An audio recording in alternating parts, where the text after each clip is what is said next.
Hello friends, welcome to my channel green house. और आज का हमारा पौधा है तुलसी का पौधा। क्या आपने तुलसी की कटिंग को कभी ग्रो किया है? तो अगर नहीं किया है तो आपको ज़रूर करना चाहिए। तुलसी की कटिंग को ग्रो करना इतना आसान है, जो कि आज की इस वीडियो में मैं आपको बता रही हूँ, बिना किसी रूटिंग हार्मोन के। तुलसी की कटिंग इतनी आसानी से ग्रो हो जाती है। एक छोटे से डिस्पोजेबल ग्लास में आप तुलसी का एक पूरा का पूरा पौधा तैयार कर सकते हैं। तुलसी इतनी आसानी से ग्रो होने वाला पौधा है कि आप सोच भी नहीं सकते हैं। आज की इसी वीडियो में मात्र 10 दिन में मैं आपको एक तुलसी का पौधा तैयार करके दिखाऊंगी। तुलसी के पौधे को आप बीजों से भी ग्रो कर सकते हैं और कटिंग से भी ग्रो कर सकते हैं, लेकिन कटिंग से ग्रो करने का फायदा ये है कि पौधा आपको जल्दी तैयार मिल जाता है। मात्र 10 दिन में आप एक 12-13 इंच का पौधा तैयार कर सकते हैं। वो कैसे, जो कि इसी वीडियो में मैं आपको बताऊंगी। तो सबसे पहले हमको लेना है तुलसी की कटिंग। तुलसी की कटिंग उगाने का जो सबसे बढ़िया समय होता है वो होता है बारिश का समय। तो अभी भी बारिश का मौसम है। अगर आप इसकी कटिंग को उगाना चाहते हैं तो समय बर्बाद न करते हुए आप इसकी कटिंग को लगा लो, क्योंकि सितंबर के बाद फिर आप इसकी कटिंग को अगर लगाएंगे तो ये आसानी से ग्रो नहीं होता है। तो आप देख सकते हैं, बिना कैंची का इस्तेमाल किए ही मैंने ये कटिंग ले ली। और ये जो कटिंग है, ये 10 से 12 इंच की मेरी कटिंग है, जिसमें से मैंने नीचे की जो पत्तियां हैं उसको मैं हटा देती हूँ। फ्रेंड्स, ये बिल्कुल हरी ब्रांच है, यानी कि ऐसा भी नहीं है कि आप तुलसी की जो हार्ड ब्रांच है उसको लोगे तभी कटिंग लगेगी। मैंने बिल्कुल हरी ब्रांच का ही इस्तेमाल किया है। और जो कट है वो शार्प नहीं है, यानी कि मैंने कैंची का इस्तेमाल नहीं किया। तो कटिंग आप देख सकते हैं नीचे से किस तरीके से इसकी कटिंग जो कट है वो उबड़ खाबड़ है, यानी जो इसकी छाल है वो छिल गई है कई जगह से, लेकिन फिर भी ये कटिंग उग जाएगी बहुत ही आसानी से, बिना किसी रूटिंग हार्मोन के इस्तेमाल से। देखिए, यहाँ पर मैं कोई भी रूटिंग हार्मोन का इस्तेमाल नहीं कर रही हूँ। बस सीधे इसको आपको मिट्टी में लगा देना है। किसी भी तरीके की मिट्टी में अगर आप तुलसी को लगाते हैं तो ये बहुत ही आसानी से लग जाती है। मैं डिस्पोजेबल ग्लास का ही इस्तेमाल करती हूँ हमेशा इसको लगाने के लिए, क्योंकि बाहर से जो जड़ें हैं वो दिखाई देती हैं।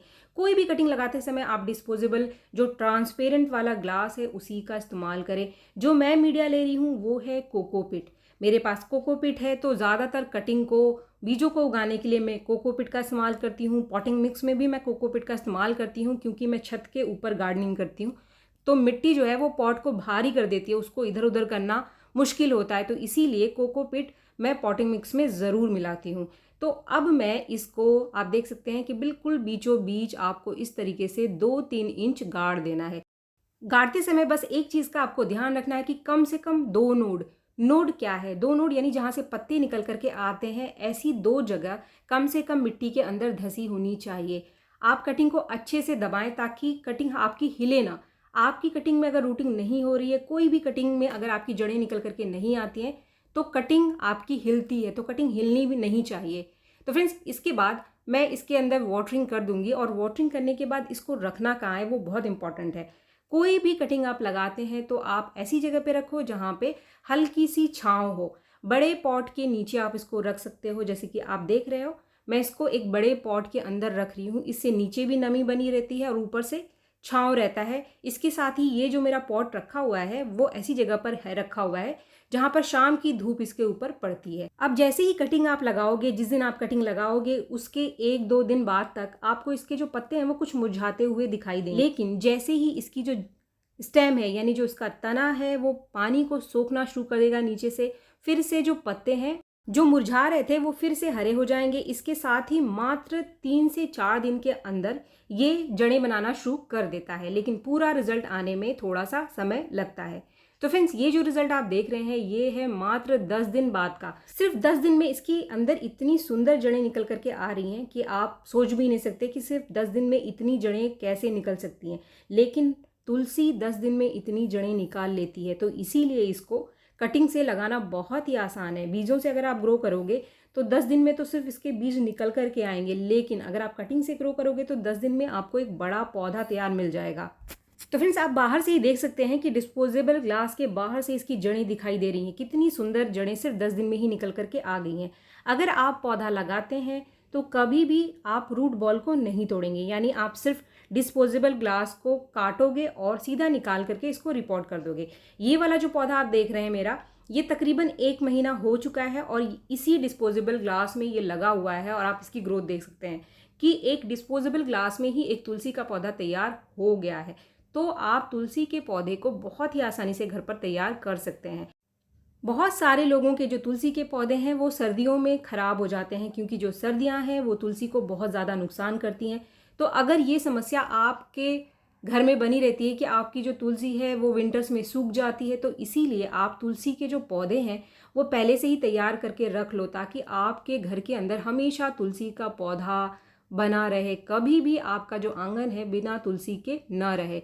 फ्रेंड्स, आपको मैं ये रूटिंग दिखा देती हूँ। अगर आपको लगाना है तो आपको सीधे रूट बॉल को रिपोर्ट कर देना है, इसकी मिट्टी को नहीं हटाना है। लेकिन क्योंकि मुझे आपको रूटिंग को दिखाना है, मेरे पास काफ़ी सारे पौधे हैं और ये एक बहुत ही हार्डी प्लांट है, अगर मैं इसकी मिट्टी को हटा भी देती हूँ ना तो भी ये ख़राब नहीं होगा, और रिपोर्ट करने के बाद का रिजल्ट भी इसी वीडियो में मैं आपको दिखाऊंगी। तो सबसे पहले इसकी मिट्टी को हटा करके मैं आपको रूटिंग दिखा देती हूँ कि कितनी सुंदर रूटिंग आ गई। सिर्फ 10 दिन में इसकी जड़ों की ग्रोथ आप देख सकते हैं कि कितनी बढ़िया ग्रोथ हो गई है। बिल्कुल घास की तरह इसकी जड़ें उग करके आ गई हैं। लेकिन ये है बारिश का फ़ायदा। बारिश में आप इसकी कटिंग को ज़रूर लगाएं, तुलसी की कटिंग को, और बहुत सारे पौधे आप तैयार करें। तो फ्रेंड्स, अब इसको मैं रिपोर्ट कर देती हूँ, और इसके लिए पहले से ही मैंने जो रिपोर्टिंग के लिए मिट्टी और पॉट तैयार करके रखा हुआ है, बस इसको सीधे मैं अपने पॉट के अंदर गाड़ देती हूँ। गाड़ते समय ध्यान रखें कि जो जड़ें हैं वो ज़्यादा ना टूटें। कोई भी कटिंग जब आप रिपोर्ट करते हैं तो जड़ें डैमेज नहीं होनी चाहिए। अगर जड़ें डैमेज होती हैं तो ही हमारी कटिंग मुरझाती है, ख़राब होती है। अगर आपकी कोई कटिंग रिपोर्ट करने के बाद पहले दिन दूसरे दिन आपको मुरझाई हुई दिखाई दे तो बिल्कुल आपको परेशान नहीं होना है। कभी कभी ये कंडीशन बनती है, बस आप थोड़ी सी सावधानी रखें। उस पौधे के अंदर बहुत ज़्यादा भर भर के पानी ना दें, थोड़ी सी मिट्टी को सूखने दें, पौधे को सेट होने दें, और पौधे को धूप में बिल्कुल भी ना रखें। जिस भी पौधे की आप रिपोर्टिंग कर रहे हैं उसको हमेशा शेड में रखें, जब तक कि आपके पौधे के जो पत्ते हैं वो सही दिखाई ना दे, यानी फ्रेश ना दिखाई दे।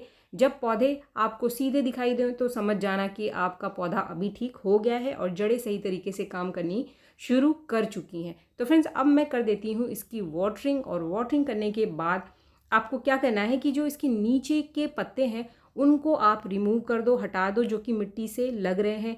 इसके साथ ही जो दूसरा इंपॉर्टेंट काम करना है, अगर आपको अपनी तुलसी को स्टार्टिंग से ही घना बनाना है तो आप यहाँ पर इसका जो टिप है इसको तोड़ देंगे, जो कि मैं इसी वीडियो में कर रही हूँ, और आगे रिजल्ट भी आपको दिखाऊंगी कि सिर्फ एक कट से, यानी टिप को तोड़ने से आपको तुलसी के पौधे के अंदर एक साथ कितनी सारी नई ब्रांचेस को मिलेगी।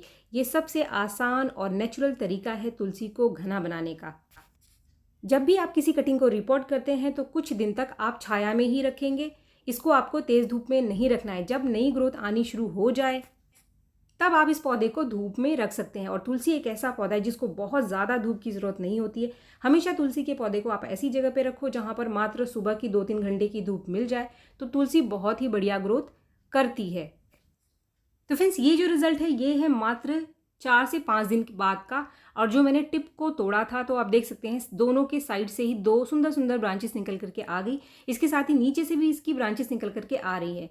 तो ये आपके तुलसी के पौधे को घना बनाने का बहुत ही सही तरीका है।